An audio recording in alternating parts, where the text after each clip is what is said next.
Now we're going to talk about a different kind of ecology. We're going to talk about the flow of energy and matter through ecosystems. Up until now, we have been dealing mostly with the biological interactions of organisms with each other, with organisms of other species, and with some physiological ecology where they're dealing with the physical and chemical problems presented by the environment.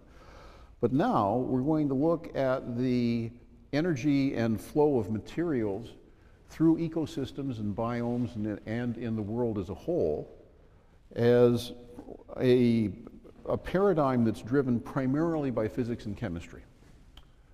Now, there are differences between ecosystem and community ecology, and I think that this, some of this is a little bit lighthearted.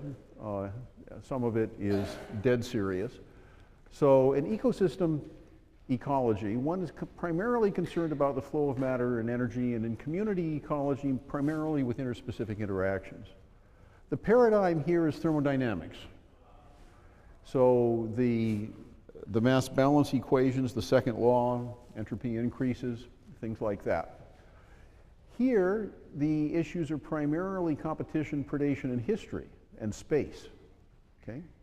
The kinds of measurements that get made are physical, chemical, and geological here, and they're biological here. So you don't see Latin names, you don't see species names in ecosystem ecology, and they are definitely present and they're important in community ecology. The way that scientists chunk reality in order to make it manageable is quite different. In ecosystem ecology, they worry about ecosystem compartments and stuff that moves between them. And in community ecology, they worry mostly about species abundances and how it changes in time and space.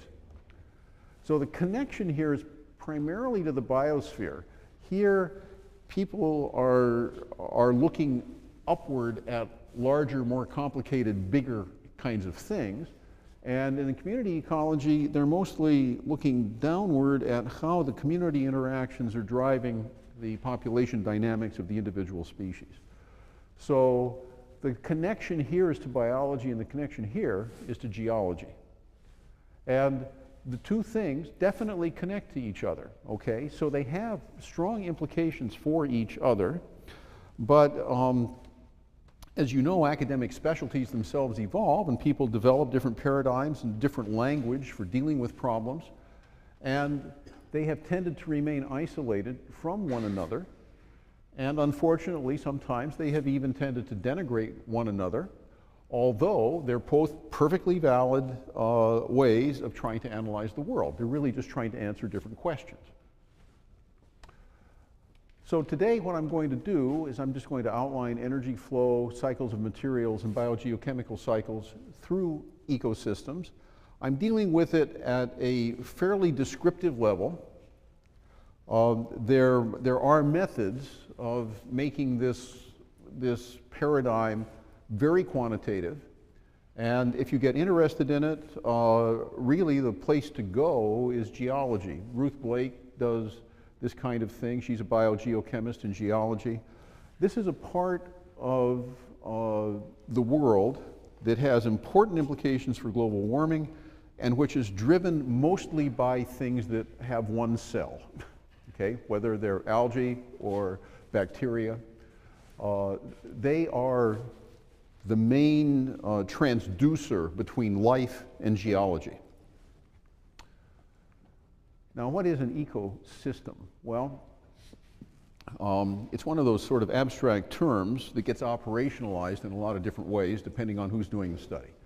But generally speaking, it's the organisms in a particular place plus the physical and chemical environment with which they're interacting.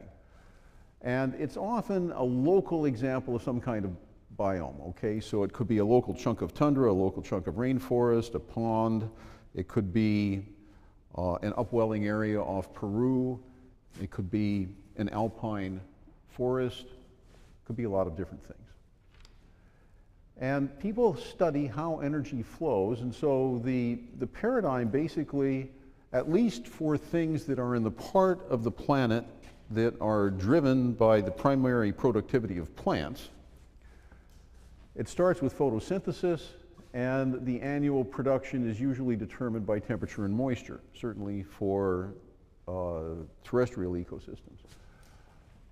Left out of this description is all of the chemosynthetic activity which occurs in deep, black, dark water at mid-ocean ridges, and which is occurring in the subterranean part of the biosphere that goes down up to, say, 5 or 10 kilometers, where there are bacteria that are living deep in the ground.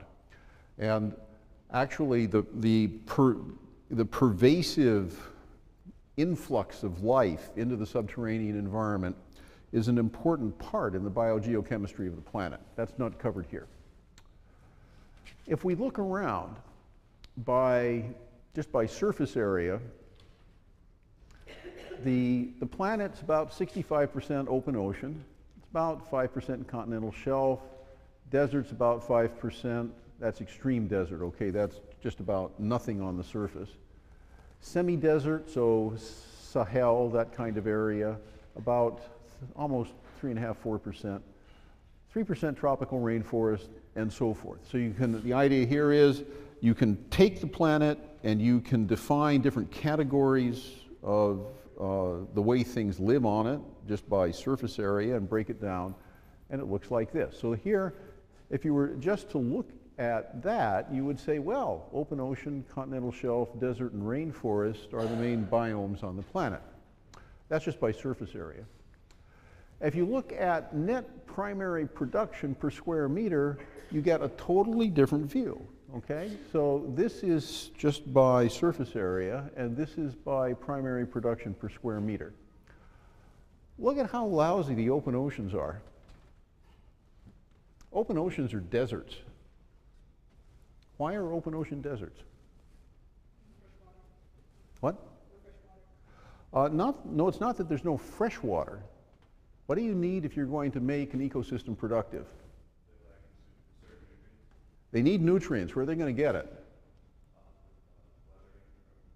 They could get it from weathering, or they could get it from upwelling. Where does upwelling occur? Yeah, continental margins. Get out in the middle of the ocean, and there's actually a tremendous amount of fertilizer there, but it's 5 miles down, 3 to 5 miles down, and you just can't get it up. It's sealed off because the top of the ocean is warm and the bottom of the ocean is cold, and there's no way that cold water can come up through warm water unless you have Coriolis force or wind or something like that driving it. So that's why the open oceans are deserts. You'll notice that tropical rainforests are highly productive per square meter. In general, forests are pretty productive. Swamps and streams are very productive. Algal beds and reefs are quite productive, and so are estuaries. So if you want to go someplace where you're a naturalist, you like creepy crawlies, you want frogs in your pocket, you want to see something new for Christmas, you go to these places. That's where you'll see a lot of stuff. Okay? So right there, you already know where the prospecting is good if you like to see lots of biodiversity. Now, if you look at percent contribution to global primary production, the open oceans again crop up. And that is because there's just so darn much of them. If you're out there in space looking at the world, you realize that you can fit all of the continents into the Pacific Ocean. It's bigger than all the continents put together. And most of it is open ocean. Most of it is low primary productivity open ocean. But there's just so darn much of it that on the planetary scale, it's making a pretty good contribution. And the tropical rainforests are big enough so that even though they're only 3.5 or 4% of the globe, they have such high primary productivity that they're kicking in quite a bit. And the others, even though they are productive, occupy such a small portion of the globe that they're not contributing that much.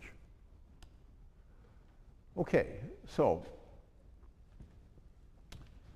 this is an overall view of energy flow on the planet, at least for the photosynthetically driven part of the planet. The sun is sending in the energy, and by the way, any idea of roughly how much of the sunlight that comes into the planet is actually captured by life? How efficient has the planet become at capturing photons? Does it capture 50%, 10%, 1%, a tenth of a percent? Guess? How many for 50%? Hands up. How many for 10%? Hands up. Couple. How many for 1%? Hands up. How many for 10%? A tenth of a percent? Hands up.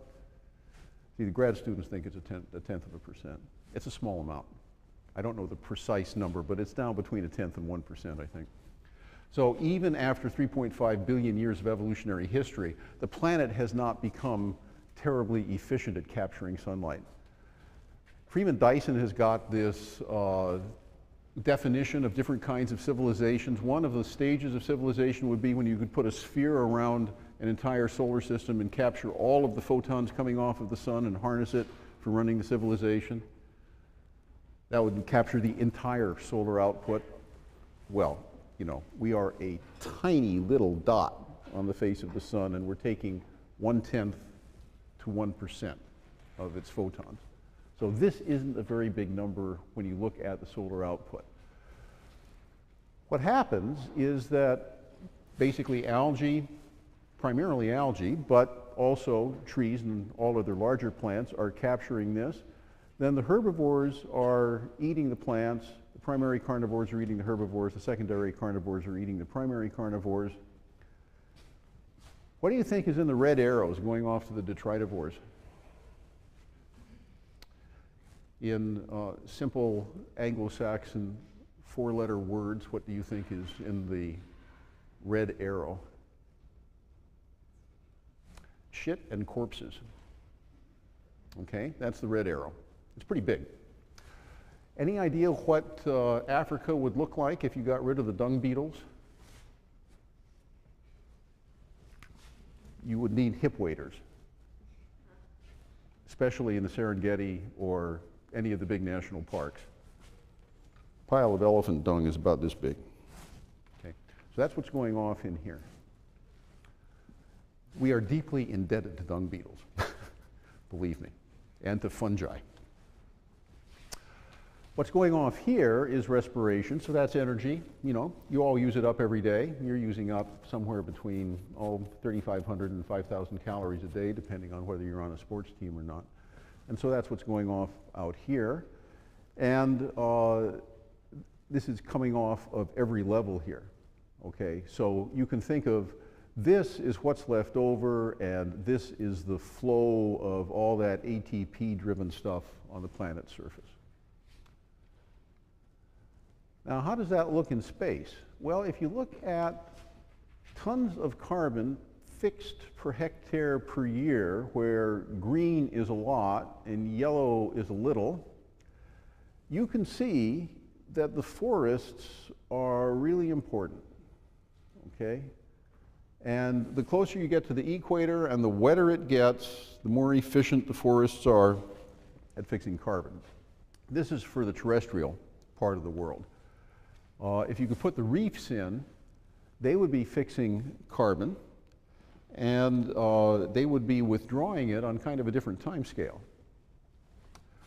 Because the tropical forests, although they fix a lot of carbon, don't actually cleanse the atmosphere of CO2, at least not at equilibrium. Why not?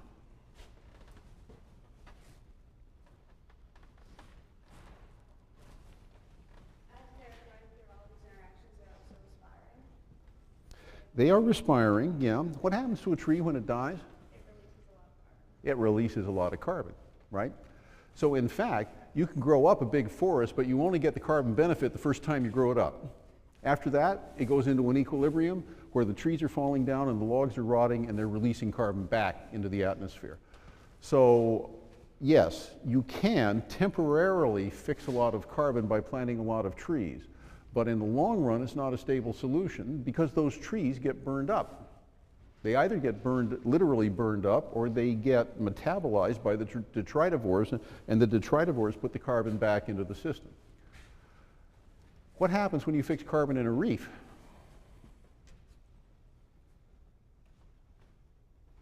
You make limestone. And limestone sticks around for a long time. And if you take a big reef and you slam it into a continent with a tectonic collision, you get marble. So the marble quarries of the world are the fixed carbon of 300 to 500 million years ago. So you can actually tie up carbon for a much longer period more stably by putting it into limestone than you can by putting it into wood. However, there are also some important things about different kinds of forests and how well they can grow. And a lot depends upon whether you have a deciduous tree or a conifer. And if you look around the world at the different kinds of forests, it turns out that the coniferous forests can actually fix more carbon per year than a deciduous forest, basically because they keep on growing at times when the deciduous trees have dropped their leaves, okay? So their primary productivity in terms of tons of carbon per hectare per year is about 1 3/4 that of a deciduous forest. And I mention that because these are the kinds of broad-scale biological differences that are important to pay attention to if you're doing ecosystem ecology. There are some that you can ignore, but this is a big difference and it's something that has to be kept track of. So I think you're getting an idea of the sort of filter that ecosystem ecology places on the details of other kinds of biology. Ecosystem ecology is going to be interested in keeping track of things that make big differences to the flow of energy and materials. And it's going to say, we probably want to ignore the rest just because life is complex enough as it is. Okay, so this is really what's driving that. And that's why, if you go back and you look at those biomes, you will see that when people make biome classifications, they keep track of whether they're dealing with a coniferous forest or a deciduous forest and things like that. Okay, if you look across the world at grasslands, forests, and the open ocean, you see a nice food pyramid. And the green is the herbivores, the green is the producers, the yellow is the herbivores, the red is the carnivores. And if you just look at biomass, you will see that in grasslands, you have a few big fierce animals that are rare, and then you've got a bunch of grazing animals that are a bit more common, and there are more of them, and then you've got a lot of plants, pretty much the same in the forest. Out in the open ocean, it's really quite different. You have a few large top predators, so these are the tuna and the sharks and the whales and things like that. Then you've got a big biomass of herbivores, and then not too much biomass of the algae in the open ocean. If you look at the energy flow for the grasslands and the forests, it's pretty similar to the standing crop. This would be the standing crop. This is how much energy, calories per square meter per day is flowing through it.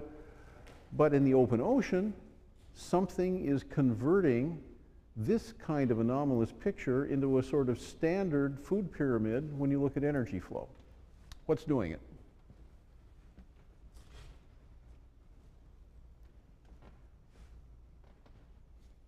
What's the difference between a grass and a single-celled alga?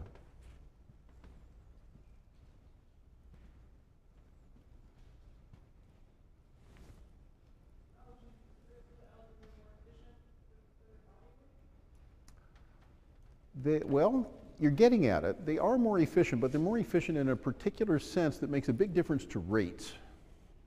Okay, this is a difference. This is a still photo, and this is a movie.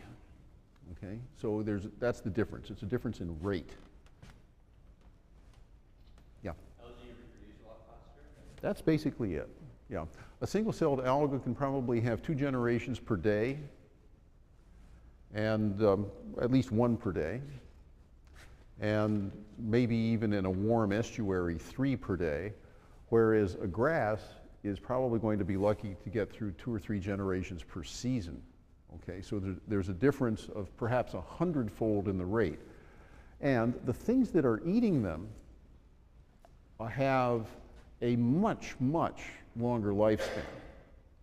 So down here, what's going on is that the algae, there are not so many of them, but they're cranking over like crazy, and they're getting harvested like crazy by all of the planktivores in the ocean. So the krill, the copepods, everything that eats algae is grazing them, and that's keeping the algae at a fairly low level. They're a long way away from their own carrying capacity. They're in exponential growth rate almost all the time. So they're booming along, and it doesn't take so much standing crop to maintain a lot more biomass because they are turning over and reproducing and multiplying so quickly. So that is why you see this dramatic shift. Okay, so that's a bit of the overall description of the world's ecosystems. Now let's take a look at cycles of matter, okay? The main compartments are oceans, freshwater, land, and atmosphere. And they are exchanging materials all the time. You're already familiar with the upwelling patterns. I've mentioned that when I was discussing the Coriolis force. So this is where the nutrient-rich waters are coming to the surface. And in a place like the coast of Peru, you have millions and billions of seabirds that are eating billions and trillions of anchovies and sardines that are feasting on trillions and quadrillions of shrimp that are eating algae coming up there, okay? So you have the cold Humboldt current coming up and bending offshore here, heading out for the Galapagos, and as it's moving out towards the west in the southern hemisphere, remember, it is coming up towards the equator. The equator has a greater angular velocity than the southern part of South America, and the water is getting kind of left behind by the planet as the planet pulls out this way. And because you have a continent here, there's no water that's left there to flow over and replace it, so the only place it can come up from is the bottom, and it comes up from the bottom and fertilizes this zone off the west coast of South America. Well, over the course of hundreds of millions of years, the seabirds that nest on islands offshore so that they can get away from the predators that would eat their eggs on the continent have built up a huge deposit of guano on the Chilean islands. And this was a matter of international significance prior to the First World War because nitrogen was so critical in the manufacture of arms. You remember the Oklahoma City bombing when Timothy McVeigh simply took nitrogen fertilizer and mixed it with diesel fuel and put it into a truck and blew up a building. A lot of energy in nitrogen, okay? Nitrate, it's powerful stuff. And this is where the world's supply was. And by the way, that repeats at many other upwelling areas around the globe. And just prior to World War I, Haber and Bush figured out a way of fixing nitrogen from the atmosphere as ammonia and urea. They did it at high temperature and pressure. And that was actually what kept Germany in the war for between 1916 and 1918. Okay? So the reason I am mentioning this is that I'm trying to use a vivid example that shows you how the flow of materials between different compartments in ecosystems has actually influenced world history for human culture. And in this case, it was basically the seabirds taking it out of the ocean and putting it on land, and putting it on in huge quantities.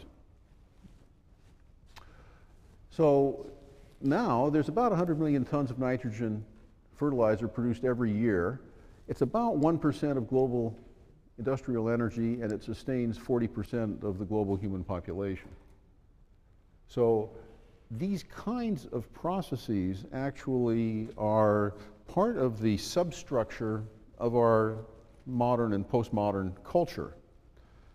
And it gives you some feel for an ecosystem service. Prior to the Haber-Bush process, this fixing of nitrogen out of the atmosphere could only be done by biological organisms. And that this is an estimate really of how big that ecosystem function was. Okay, so let's run through some of these cycles. Almost all the nitrogen that's on the surface of the planet is biologically inaccessible. It's in the form of N2. N2 is a molecule that is extremely difficult to react with. And it can be converted into something that's biologically accessible, primarily by bacteria and by cyanobacteria and by lightning. So if you go out and simply have a lightning storm pass overhead, and you compare the rain that you get out of it with and without lightning, in the 5 minutes or so after a lightning strike directly overhead, if you're holding a cup out there, you're going to be getting nitrogen fertilizer. It'll be fairly dilute, but it's over a huge area. Much more important are the bacteria and cyanobacteria that can convert nitrogen into nitrate, and most of that's going on in the soil. Okay, so this is biological fixation. It's bringing it down into the soil. It gets processed and denitrified and goes back up as N2. There's some industrial fixation. The Bush-Haber process is doing that. This runs off, gets into the ocean, and fertilizes the ocean. If we look at the impact of nitrate and sulfate on human problems and on terrestrial ecosystems, one of the big ones is acid precipitation. So this stuff right here, all of human industry and cars and so forth, which in the United States has been concentrated in an area mostly roughly between Chicago and Pennsylvania, right here. This area, because of remember our Hadley cells and the jet stream and the reason that the air is flowing from west to east across the continent, all of that emission is getting picked up and it's getting dropped on lakes in Canada and the northeastern United States. So in 1955, the pH in this region of the country in freshwater bodies had dropped to 4.6. It's starting to get pretty acid.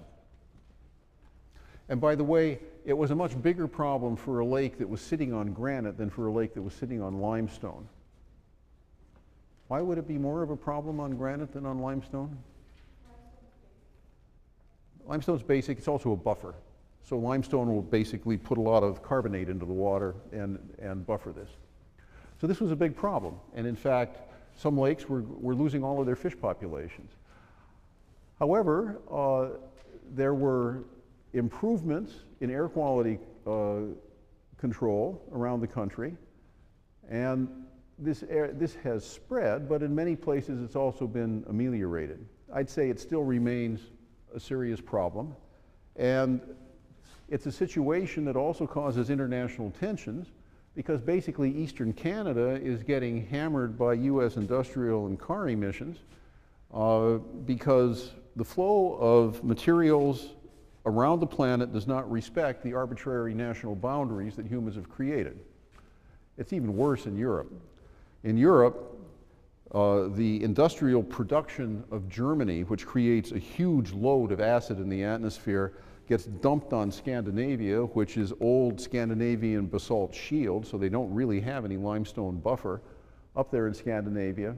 And that's one of the issues that gets talked a lot about in the European Union, is how to equalize these kinds of costs, because basically Canada is being treated as an externality by the United States, and Scandinavia is being treated as an externality by Germany. So that sort of thing needs conflict resolution. Okay, water. The hydrological cycle is critical because you can't grow plants without water, and you can't grow humans without water either. And as the human population has gone up over 5 and now through 6 billion, fresh water on the planet is becoming very, very scarce. And you know, we think we have it tough in this country because Arizona keeps screaming that it needs more water from California, and California says, no, we're going to divert the Columbia River down to Los Angeles or something like that, and the people that live in Oregon get all up in arms. But that is nothing compared to the problems of the Middle East and North Africa. where water is actually one of the basic reasons for conflict among nations in those areas. And if you doubt that, look at where the dams are that Turkey has built on the Euphrates and the Tigris, and what that means for Iraq and Syria, okay? Or look at all of the issues surrounding the Israeli-Palestinian conflict, which are many and cultural and religious and many other things, but they also have a lot to do with water. So the water cycle is really quite critical. And I want to just mention a couple of things about it. The standard issue with water is that most of it's in the ocean, and it evaporates from the ocean. Of course, it evaporates more when the oceans are warmer. Remember the El Nino effect, right? When that warm water from the western Pacific flows back over towards the eastern Pacific, then the evapotranspiration of the oceans increases. You get a lot more water in the atmosphere, and rainfall goes up from the Galapagos to Arizona and right through to Connecticut. So the oceans are a very important source of evaporation. However, evaporation off of freshwater lakes is also significant, and anyone who lives in Rochester or Buffalo will tell you just exactly how significant it is after they've had a 3-foot snowfall from lake effect snow, right? Which is basically being driven by this process.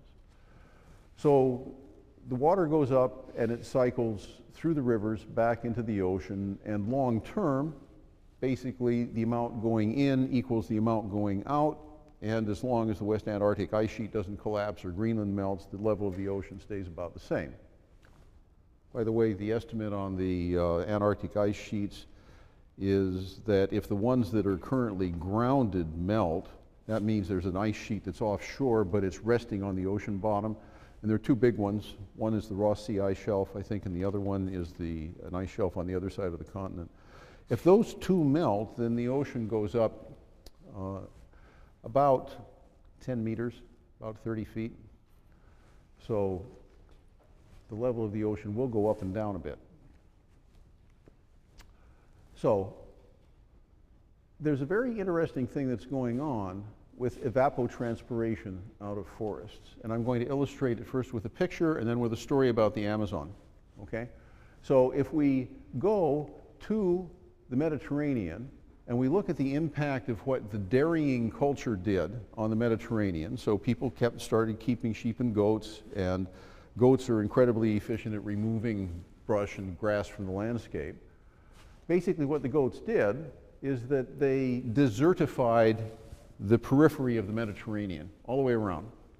They did it between about 5,000 and 2,000 years ago. So if you go back, you can read in Greek and Roman commentary about all of the wonderful grain that was grown in North Africa in places like Libya and in Tunisia and Algeria.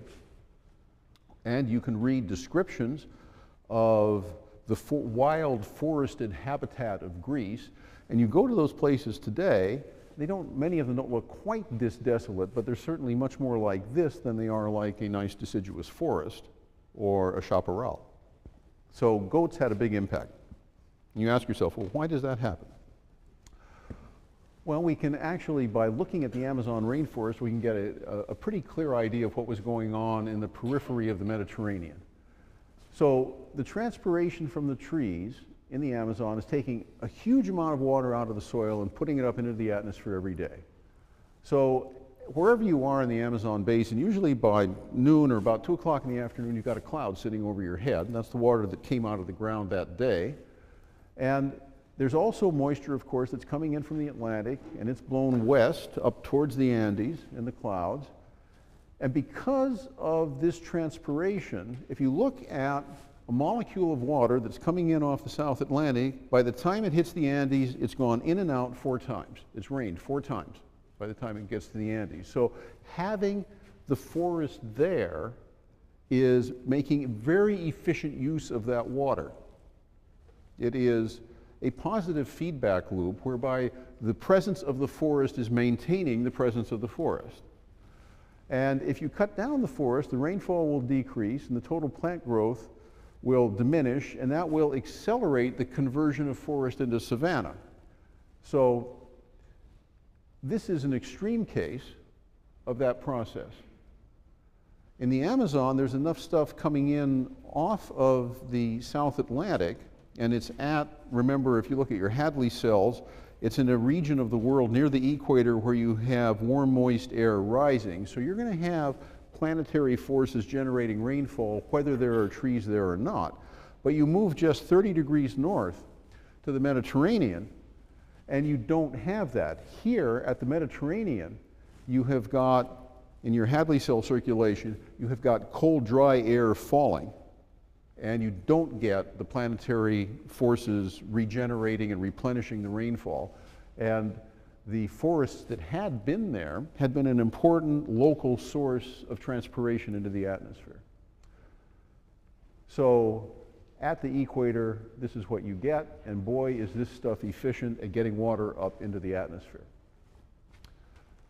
One that a lot of you have read a lot about, I know, is atmospheric carbon dioxide and greenhouse gases and global warming.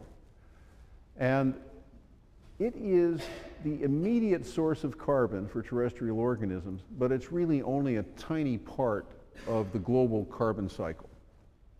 So if we look at the carbon cycle and we look at storage in gigatons of carbon, the storage here is in black and the flux in gigatons of carbon is in purple. So there's about 750 gigatons of carbon in the atmosphere. In the surface of the ocean, there's about 1,000 gigatons. In the deep ocean, there's 38,000 gigatons of carbon, and so forth. Okay, so vegetation has got a bit less, all the vegetation of the globe has got a bit less carbon in it than there is in the atmosphere, and you know, only about 1/50th as much as there is in the deep ocean. And there is carbon which is moving between all these compartments. The fossil fuel and cement production of the world has got about 4,000 gigatons stored, and it's putting about 5 gigatons per year into the atmosphere. So if we look at that flux overall, there's a big exchange between the oceans and the atmosphere. There's a pretty big impact of photosynthesis. Plant respiration is putting just about everything back into the atmosphere that it's taking out. So this is pretty much a wash right here. The increment from fossil fuel and land use looks pretty small compared to the overall process, but the critical thing is whether or not at equilibrium you're just pushing that equilibrium a little bit, because these are rates, and rates accumulate. Back in about 1955 or so, a forward-thinking atmospheric scientist started measuring the carbon dioxide in the world's atmosphere right here at 11,000 feet on Mauna Loa on the big island of Hawaii. And he chose that because there you're about 2,500 miles out from any continent. The atmosphere has been well mixed by the trade winds, and you're going to get a very, very well mixed sort of standard signal. It's not contaminated by any local industry or anything like that. This is what it looks like. This is the Mauna Loa direct measurement signal over here. And these are inferences of past levels of carbon dioxide concentration in the atmosphere. This is parts per million by volume in the atmosphere over here. And you can see that there's a signal that human industrial activity has been increasing carbon dioxide level arguably since the late 19th century, okay? And it's accelerating upward. These are from ice core measurements that are done mostly in Greenland by Danes and Swiss who go to Greenland and bore down through the ice cap. Now let's put that in perspective, okay? So this is today, and this is 500 million years ago. And these are all different kinds of measurements of carbon dioxide through the last 550 million years. And the 30 million year filter is, this is a moving average, a 30 million year moving average. And basically what it shows is that most of the time the Earth has had a lot more carbon dioxide in its atmosphere than it currently has, much more than anything that has been contributed by human activity and industry in the last 150 years. This is estimated by various different methods, and it has a couple of striking features. Look what happens to carbon dioxide between the Ordovician and the Carboniferous. It is sucked out of the atmosphere. Where do you think it went? Some went into reefs. It went into your gas tank. That's when oil and coal were made. So when land plants first evolved, and that was when that was the first big, forest, planet-covering forest, and it was warm and moist. In those carboniferous swamps, generation after generation for thousands of generations of plants built up. Then there's an interesting re-injection of carbon dioxide into the atmosphere in the Permian, and it happens particularly at the end Permian crisis. And this re-injection then does have the oceanic element. Okay, so some of that stuff did get stored like in the Black Sea right here, and then with the end Permian extinction and the breakup of Pangaea and the reordering of the oceanic circulation patterns, it got re-injected. Then throughout the Mesozoic, so throughout the time that the Earth was dominated by dinosaurs and their other relatives, it was pretty warm. And plants could really grow. They were getting, by the way, carbon dioxide is a fairly good fertilizer. So plants do grow more rapidly when they have more of it, if they aren't being limited by some other nutrient. And then when we get into the last 65 million years here, carbon dioxide is going down, down, down until we get to what we perceive as the normal concentration, right? The normal concentration being down here. Well, it was a lot higher for a long period of time. I think there's an important message in that. The important message is that at the scale of life on the planet, global warming is trivial. Life has dealt with it and will deal with it just fine. There will be extinctions, but life will not go extinct because of global warming. There's been plenty of species that could deal with much warmer conditions on the planet, and those kinds of things will increase in abundance as things warm. However, that doesn't mean that global warming is not important. Global warming is especially important because of sea level rise and because of the increase in variation in weather patterns, which means that both periods of drought and floods will become more frequent at intermediate latitudes, and the intensity and the number of major storms will probably increase.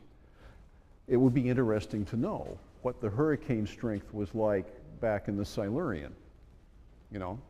Katrina might have been just a little blip compared to a Silurian hurricane, but unfortunately we don't know how big they were. Now, the fate of the carbon that was in the original planetary atmosphere can be sketched here, and basically what you see is that it's mostly in limestone and in sediment, and there's a huge chunk of it sitting in the ocean as bicarbonate. So think about that the next time you buy a bottle of soda water or sparkling water. That's a representative of 37 or 38,000 gigatons of carbon. Fossil fuel, organic sediment, and so forth. You find that there's dissolved CO2, which is actually the molecule CO2 and not as the bicarbonate ion in the ocean. Living biomass, fairly small. Methane in the atmosphere, pretty small. So when you look at that, you wonder, well, where is the biggest source of carbon that might get mobilized into the atmosphere? And in fact, it's in methane hydrate, okay? Methane hydrate will be a solid in cold water, but it will melt and release methane with just a little increase in temperature, okay? Turns out there's about 100 trillion cubic meters of methane hydrate stockpiled around the planet, sitting there in sediments, ready to be mobilized. So if the world's oceans warm up by a few degrees, there will be a very dramatic positive feedback effect as this methane comes bubbling out. And methane is a more efficient greenhouse gas than carbon dioxide by quite a bit. So its contribution to global warming could triple and really accelerate if things warm up. And this is just a picture showing you that methane hydrate is stored in places like the sediments underneath at deep water. So you have, say, in the Arctic, it will be fairly shallow. Off Louisiana, it will be fairly deep, but there's a lot of it. The phosphorus cycle is different from the carbon and nitrogen cycles because phosphorus doesn't have a gaseous phase. It's a solid or a liquid. And it's the scarcest essential element. Of course, we need it for ATP, we need it to build the phosphate sugar backbone of DNA, we need it for energy transmission and so forth. All life needs it for that, but it is really pretty scarce in the crust, so it is usually limiting. Now, if you just go out there and you pour a bunch of phosphate into the landscape, this is what you get. Okay, you get lakes filled with algal blooms. And that is showing you the dramatic response of the algal population and plant population in lakes is showing you that phosphorus really is the limiting factor. So phosphate fertilizer is very important in agroecosystems, and phosphate fertilizer gets washed into lakes and fish die. Why do fish die in a eutrophic lake that has a lot of algae in it? What's killing them? Yeah.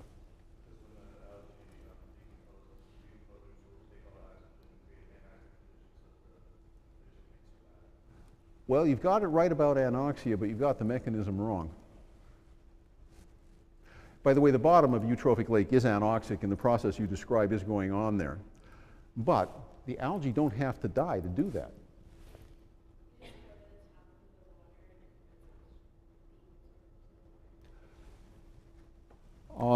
Well, the algae certainly are taking the sunlight out of the top of the water. But when does the oxygen disappear from the lake?